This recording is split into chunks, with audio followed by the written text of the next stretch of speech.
Oi, tudo bem? Eu duvido.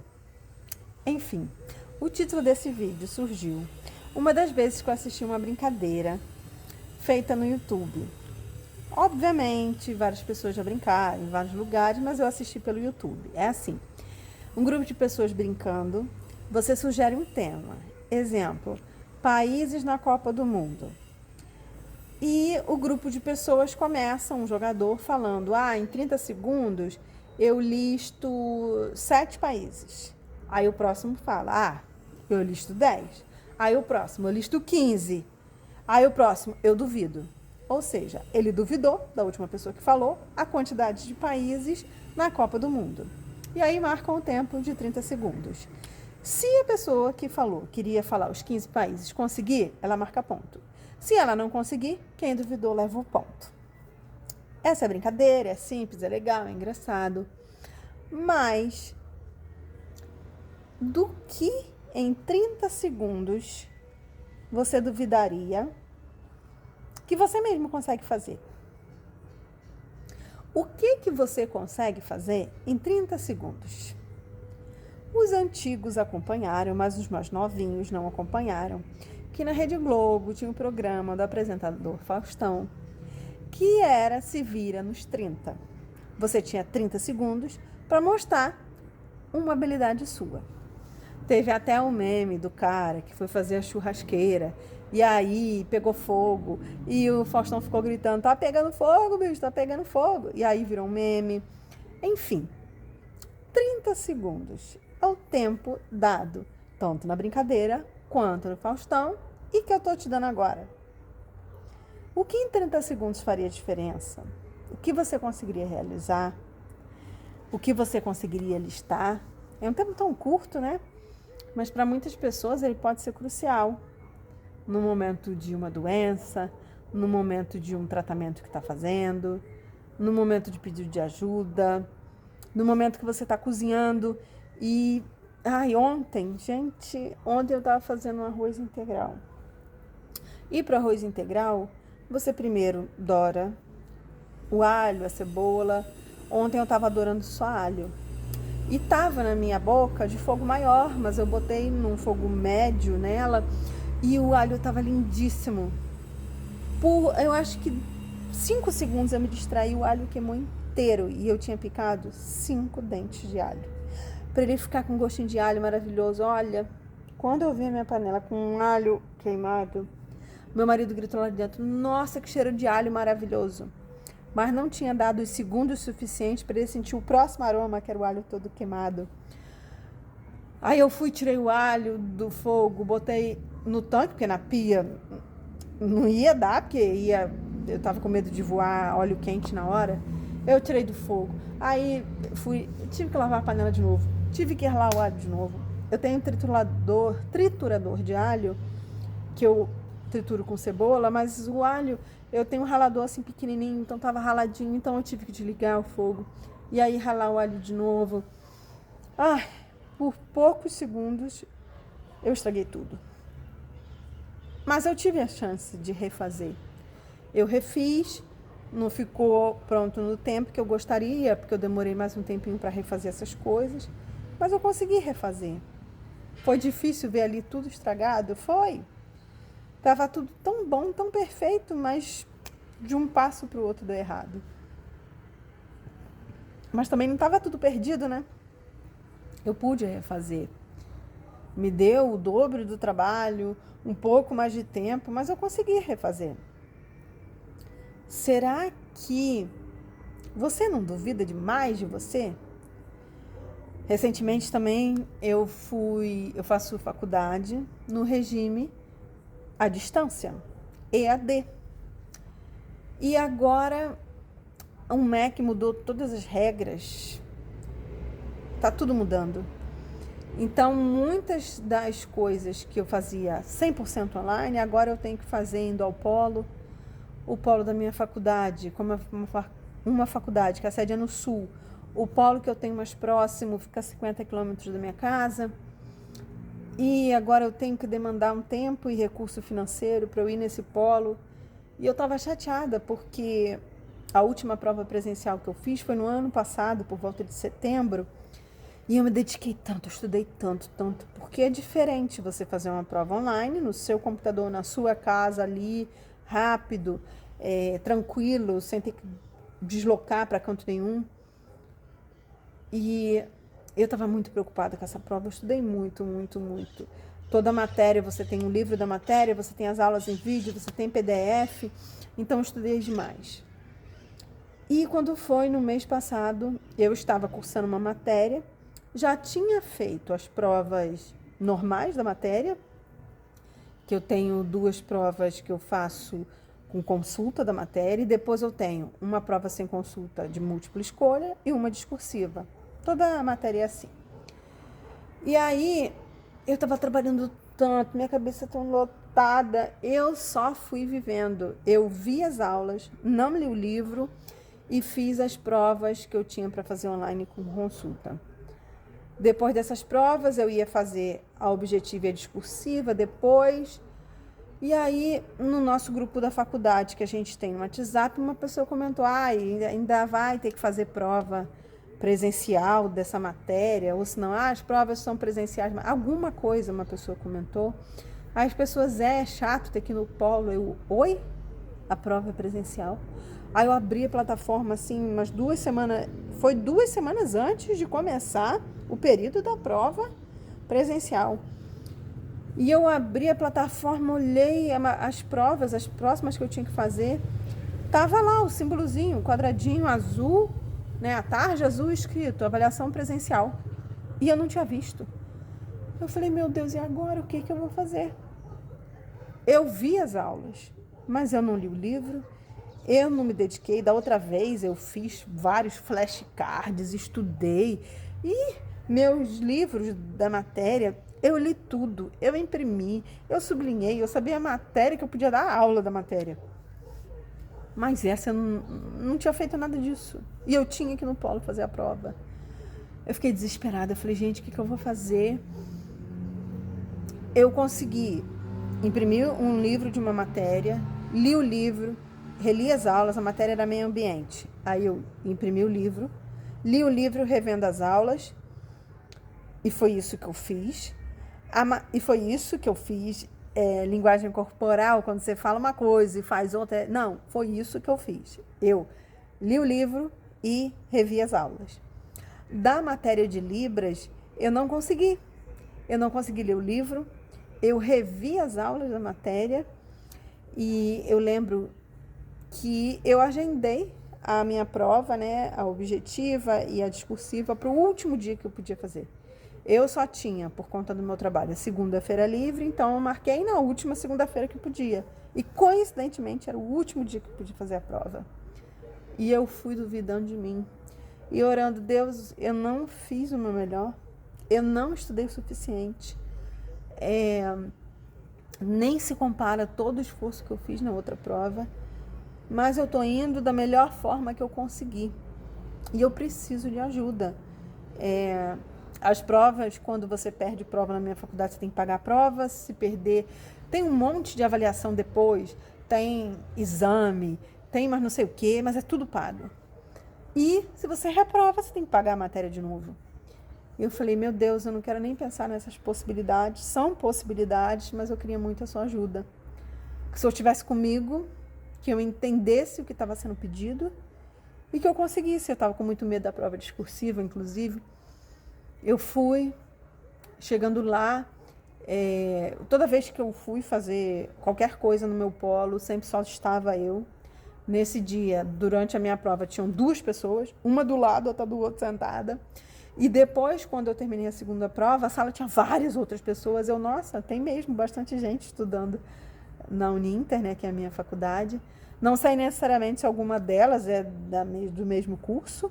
Se for do mesmo curso, é de outro período, porque no meu grupo nunca ninguém se identificou que era de onde eu moro, mas enfim, eu fiz a minha prova de meio ambiente, respondi as questões, né, discursiva, porque na minha faculdade eles dão 4 questões, vocês têm que escolher 2 e responder. E eu respondi as 2. Depois eu peguei o meu celular, depois que eu terminei a prova, as duas pessoas estavam do meu lado. A primeira prova que eu fiz, né? A primeira matéria que eu fiz a prova objetiva, consegui a nota máxima. Depois eu fiz a discursiva, e aí você tem que esperar por semanas alguém corrigir. E aí, depois que eu tinha terminado essa prova, eu peguei meu celular, que tinha as minhas avaliações que eu tinha feito de múltipla escolha com consulta. Eu baixei e eu abri e comecei a ler questões e respostas, só para refrescar a minha mente, que eu tinha acabado de sair de uma matéria. Aí comecei a ler. Aí quando eu falei, olha, não adianta ler tudo, porque são várias questões, eu não vou lembrar de tudo, eu vou começar a minha prova. Aí guardei meu celular, as pessoas viram que eu não estava colando, nem tinha aberto prova nenhuma, guardei meu celular e abri a prova e fiz.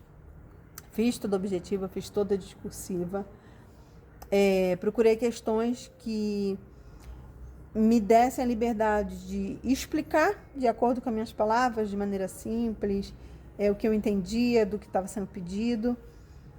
E entreguei para Deus, eu não podia fazer mais nada, sabe? Eu estava duvidando de mim, eu estava com medo da nota que eu ia tirar, eu estava insegura, mas eu não podia fazer mais do que aquilo. Semanas se passaram, eu não sabia quanto eu ia tirar. Na hora que você faz a prova objetiva, você envia a prova, na hora sai sua nota. Então eu tinha tirado acho que 100 na de meio ambiente, acho que foi 80 na de Libras, a segunda matéria, né? E a nota da discursiva eu tive que esperar.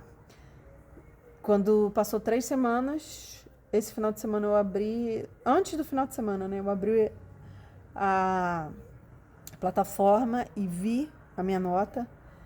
Se eu não me engano, eu acho que eu tirei 90 ou 100 na de meio ambiente, não lembro. Acho que foi 90 ou 90. E na de Libras, que eu estava morrendo de medo, eu fiquei com 95. E eu agradeci muito a Deus, porque eu estava duvidando de mim. E veio uma coisa na minha cabeça, quantas vezes eu duvidei de mim? Eu já ouvi muitas coisas duras na minha vida. Uma pessoa que era muito importante para mim virou para mim e falou, nossa, eu pensei que você não ia dar certo e olha até onde você chegou. E num momento bem importante, que foi no dia da minha formatura, da minha primeira faculdade. E outras coisas muito ruins eu ouvi. E isso me ajudou a construir uma dúvida sobre mim, sobre minhas capacidades. Eu fiz um concurso público na minha vida, que foi para a Petrobras. Eu fiz porque falaram para eu fazer. Eu não me preparei, nem sabia o que ia cair na prova. E eu fiquei com 5 na prova. Não zerei a prova, né? Mas nem sabia porque eu estava fazendo aquilo. Mas quantas oportunidades será que eu não perdi, né? Por não acreditar, por não confiar em mim. Quando saíram essas notas, eu falei, caramba, eu sou inteligente. Aí eu abri a prova para ajudar uma amiga minha, né, que também vai fazer essas avaliações ainda. Eu falei, eu abri minha prova, eu li as questões e falei, nossa, se eu pegasse a pergunta dessa prova, tivesse jogado numa inteligência artificial, ela daria um conceito, usaria umas palavras de repente rebuscadas, umas palavras difíceis. E eu me senti tão feliz, porque da minha maneira que eu escrevi, do jeito que eu entendi os conceitos, do jeito que eu expliquei, os professores também entenderam. E eles avaliaram que eu tinha alcançado o objetivo naquelas questões. Eu falei, caramba, o quanto eu não perdi da minha vida por não confiar em mim, por não acreditar, por achar que eu não era capaz. A família do meu esposo toda é concursada, sabe?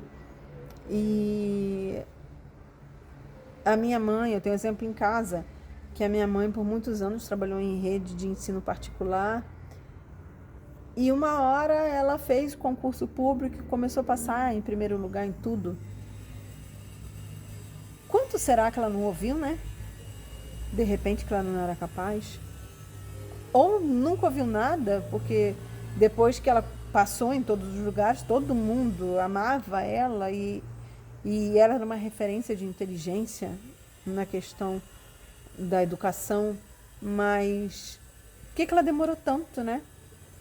Porque quando a gente veio para a cidade onde a gente mora, foi onde que ela começou a ser funcionária pública, ela já tinha 50 anos. Mais de 40. Não. 50 anos? Mais de 40, com certeza. Eu não sei quantos anos ela tinha quando a gente veio para aqui, para o interior. E quanto que ela não passou, né? Por que ela não tomou essa decisão antes? Por que ela não fez isso antes? Porque eu não confiei em mim antes, sabe? Porque eu não acreditei que eu poderia tirar uma nota boa. Porque eu não acreditei. Por que eu duvidei de mim mesma? E você, o que você não está fazendo hoje? O que você gostaria de fazer, de realizar, que às vezes você não está fazendo porque você não acha que você é capaz? É difícil mesmo. Obviamente, não estou falando que você é melhor do que todo mundo, qualquer concurso que você prestar, você vai passar em primeiro lugar. Eu tenho a experiência da minha fisioterapeuta. Ela estava fazendo ainda a faculdade de fisioterapia, estava no último ano, e a prefeitura da minha cidade abriu o concurso. Isso tem 2 anos. Ela ainda estava fazendo a faculdade. E ela não ia fazer o concurso, não. Porque ela ainda estava estudando. Se o concurso, ela, por algum milagre, ela passasse, ela não poderia nem assumir, porque ela estava estudando. E as pessoas, não faz, só para ver como é que vai ser. Ela se inscreveu. Ela estava estudando na faculdade, normalmente. Ela não tinha tempo de estudar, tirar um tempo para estudar para o concurso. E ela fez. E aí ela passou. E aí ela foi chamada. E aí o tempo ainda do concurso finalizar, de começar a chamar, de você ir para entrevista e documentação. Foi o tempo que ela se formou, foi o tempo que ela pegou o diploma dela e ela está trabalhando como fisioterapeuta no município, concursada. Fico muito, muito feliz por ela, sabe? E eu penso que tem lugares que eu posso estar, tem lugares que eu posso alcançar. Se eu tivesse tomado umas outras decisões na minha vida, o rumo poderia ter mudado, né? Mas isso é um tema de um outro vídeo. Mas fora isso, de repente eu poderia ter tido uma outra oportunidade que eu não tive porque eu duvidei de mim. Mas sou grata a Deus, porque hoje eu meditei sobre isso. Eu vi que eu sou capaz, eu vi que eu tenho limitação, mas eu vi que Deus está comigo, que Ele me ajuda, que Ele me auxilia, que eu tenho dado uns passinhos de formiga para melhorar a minha qualidade de vida e minha mente não estava contaminada, não estava pesada, não estava prejudicada por alguma decisão que eu tomei, que me deu a capacidade de eu poder raciocinar, de eu poder expressar minhas palavras ali naquelas questões da prova. E graças a Deus eu consegui concluir essas 2 matérias. Eu te convido hoje a não duvidar de você. Eu sei, você tem limitação, você pode melhorar, eu também posso. Mas não duvida não, tá? Você é um filho, você é uma filha de Deus e você é muito, muito capaz, tá bom? Desejo sucesso para você na sua jornada e a gente vai se encontrar no próximo vídeo, tá bom? Não esquece de comentar aqui embaixo um assunto que você queira que eu converse. De repente, durante minha conversa, eu toquei em algum pontinho, mas já fui englobando outro ponto. Eu volto, eu converso. Fala comigo aí, se você tem algum ponto que você quer que eu fale, que, quem sabe, nos próximos vídeos eu vou ler aqui os comentários e a gente se fala mais, tá bom? Fica com Deus e até o próximo vídeo.